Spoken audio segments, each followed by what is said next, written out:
Tak semua duit perlu ditukarkan ke dalam bentuk emas. Ini adalah ilmu kewangan dan ilmu emas. Save dulu video ni supaya tak hilang daripada adab anda. Sebelum anda memulakan simpanan emas, terdapat 3 dana yang tuan-puan perlu sediakan. Yang pertama, dana simpanan jangka masa pendek. At least 500 ke RM1,000 simpan di dalam bank.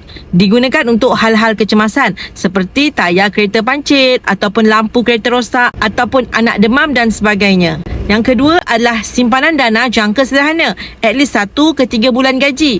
Simpan di ASB dan tabung haji. Tujuannya adalah digunakan untuk musibah seperti membaiki kerosakan rumah akibat banjir atau membaiki atap bumbung bocor. Dan yang ketiga adalah untuk simpanan dana jangka masa panjang. Simpan dalam bentuk aset emas. Hanya gunakan bila kita dah capai 3 keadaan, iaitu bila dah capai matlamat ataupun dah tak ada lagi duit cash. Ini adalah last option. Dan yang ketiga adalah bila kita berada di dalam situasi-situasi ekstrim.